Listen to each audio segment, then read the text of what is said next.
Au nom du Père et du Fils et du Saint-Esprit. Amen. Mon Seigneur et mon Dieu, je crois fermement que tu es ici, que tu me vois, que tu m'entends. Je t'adore avec profonde révérence. Je te demande le pardon de mes péchés et la grâce de faire avec profit ce moment de prière. Marie, ma Mère Immaculée, Saint Joseph et mon ange gardien, intercédez pour moi.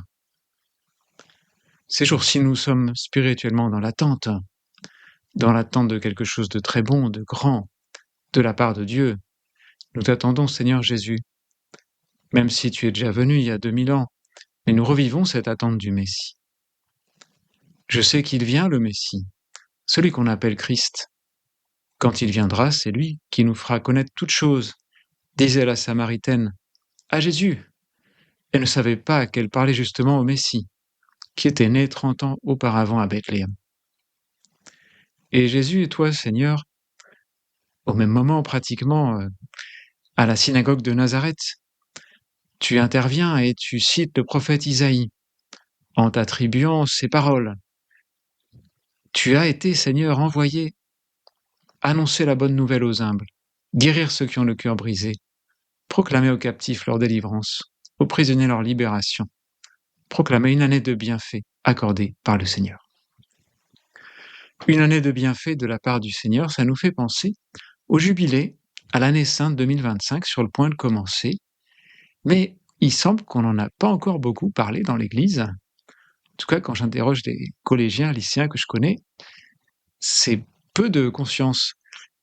Pourtant, un jubilé, c'est un événement de l'Église universelle. Ça dure toute une année, c'est très important. Il n'y en a pas souvent, tous les 25 ans. Au début, d'ailleurs, c'était tous les 50 ans. Quand on lit l'Ancien Testament, le livre du Lévitique, Dieu demande « Vous ferez de la 50e année une année sainte, et vous proclamerez la libération pour tous les habitants du pays. Ce sera pour vous le jubilé. Chacun de vous réintégrera sa propriété. Chacun de vous retournera dans son clan. Cette 50e année sera pour vous une année jubilaire. » Donc tous les 50 ans, une espèce de pause pour se réconcilier avec Dieu, avec les autres, pour remettre les dettes, pour soutenir les pauvres, pour libérer les gens. Dans l'Église, le jubilé n'a pas tout de suite été adopté. C'est vrai, Jésus, que tu n'avais pas demandé spécialement, mais en 1300, le pape Saint Boniface proclame une année sainte, décrétant d'ailleurs qu'il y aura une année sainte tous les 100 ans. Mais c'était trop peu. Il y a beaucoup de gens qui allaient vivre sans connaître aucune année sainte, alors on est passé par la suite à, non pas tous les 50 ans, mais tous les 25 ans. Donc année sainte 2000, avec Jean-Paul II, année sainte 2025 bientôt. Une autre aussi, c'était en 2016, un jubilé extraordinaire en plus sur la miséricorde avec le pape François, nous nous en souvenons sans doute. Et les jubilés ne sont pas seulement des anniversaires dans la chronologie, mais ce sont des proclamations de la mission messianique du Christ.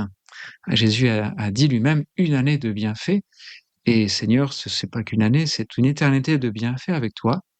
Mais chaque jubilé, ça nous rappelle le Messie. Et d'ailleurs, le jubilé sera ouvert, non pas le 1er janvier, comme nous l'aurions pensé spontanément, mais le 24 décembre au soir, c'est dans 8 jours. Le pape François sortira de la basilique Saint-Pierre, frappera à la porte sainte, qui s'ouvrira, marquant ainsi le début du jubilé, et sera suivi de la célébration de la messe de Noël dans la basilique. Ah oui, donc mémoire de l'action messianique de Jésus, mémoire de sa naissance, tout ça ensemble, ça va ensemble. Et le 29 décembre, le dimanche suivant, ce seront tous les évêques du monde qui célébreront dans leur cathédrale le jubilé, l'ouverture du jubilé.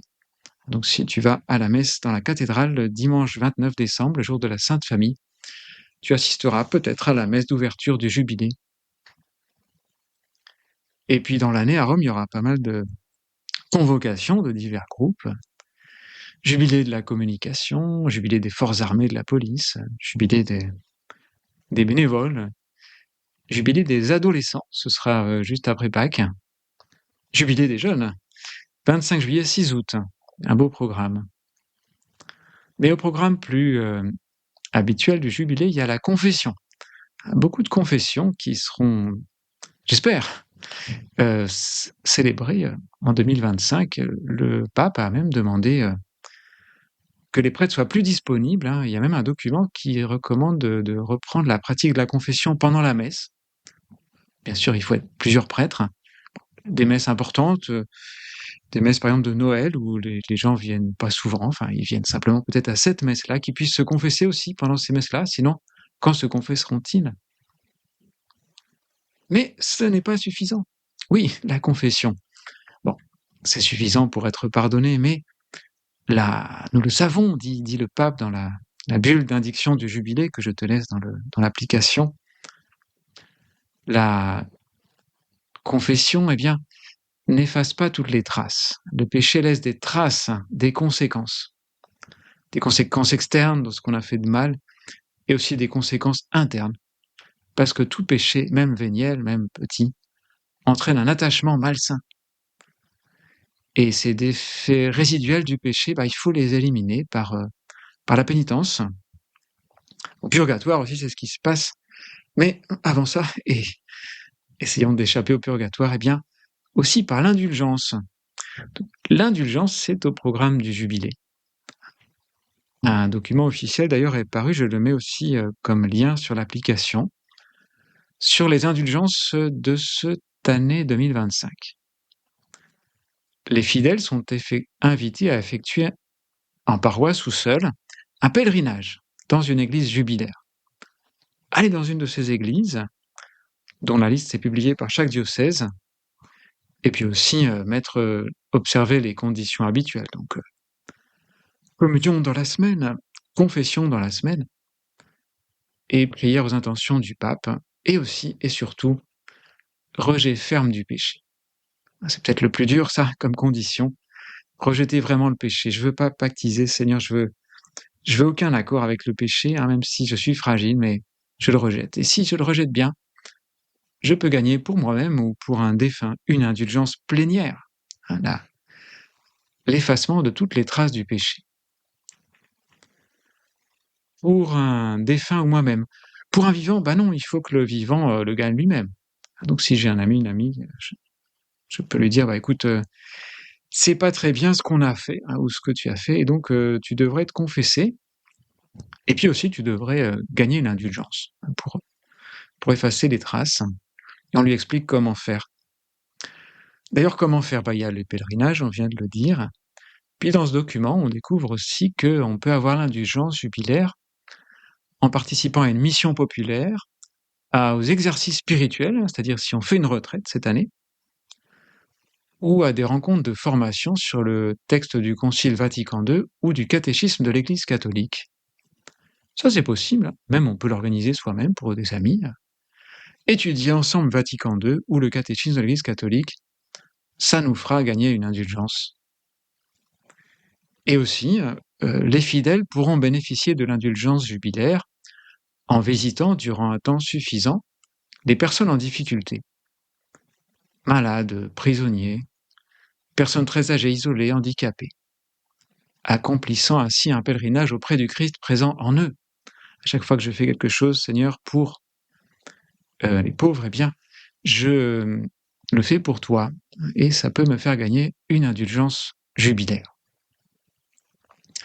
Ajoutons que le thème du jubilé, c'est l'espérance. On en parlera peut-être plus l'an prochain sur les 10 minutes avec Jésus.